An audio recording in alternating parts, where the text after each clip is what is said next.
What's up, guys? This is Roscoe here, bringing you another Dart Frog video. This is not drinking water, unfortunately. Now, for your supply list, you're going to need 32-ounce deli cups, 32-ounce deli cup vented lids. You notice? Little holes, a little neoprene. Alright. Then you're going to need your base, some active yeast, some white distilled vinegar, and last but not least, Excelsior, and the water you saw before, but that, hence the non-drinking water. And alright, so, first off, you need your deli cup. You're gonna put some media base in here. Now, I use Idaho mashed potato flakes because they're delicious and nutritious. Now, it doesn't matter what you use really at all. You can use, I use this just because I'm cheap and it was $1 at the dollar store. Now you're gonna pour about that much. About that much. Whoop. About that much. It's gonna double in size with the water and vinegar. Now you're going to get some active yeast. Boop. Grab a little pinch. Go drop it in there. Alrighty. Now, get your water. Again, not drinking water. Get your water and you pour a little bit in there. It's going to be a lot of guessing work in the beginning just because you don't know how much you're going to need, because you want to make them look you want to make them look like mashed potatoes you'd almost eat. Like, a little bit more water. At that point, when you say it needs a little bit more water, they're perfect. A little bit of white vinegar. The vinegar is going to act as a mold inhibitor to stop mold from growing. So that's always nice. Now you're going to need your fancy stirring.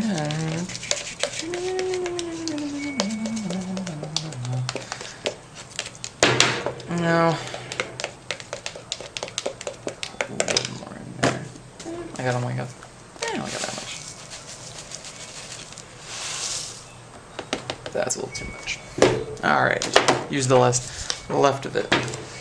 Now you're going to obviously need some more water after you put the rest of that in there.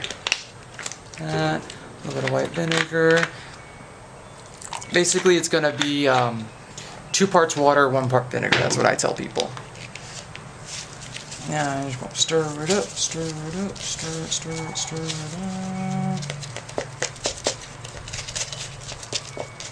You notice about that? No good. A little more water in there, a little more vinegar in there.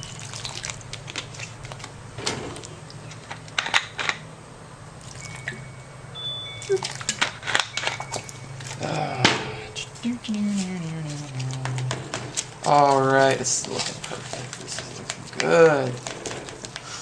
Almost would eat it myself. Not really. Fucking shit's gross. It smells vile.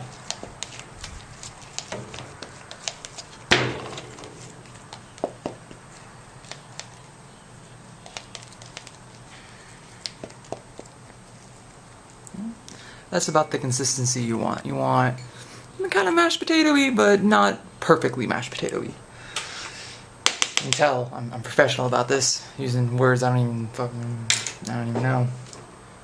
Now I'm going to, if you do this, I'm going to grab your Excelsior, tear off a decent chunk.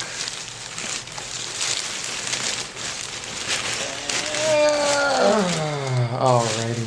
See a little Excelsior right there? You're just going to ball it up. It's about enough. Ball it up. And you're just going to put it in there. And you're going to kind of press it in there. So you don't want this coming out. Now, since that's all good in there, now you're going to take an existing fruit fly culture. This was made, as you can see, I wrote them on the bottom. This was made the 25th of September. It's about 2 weeks.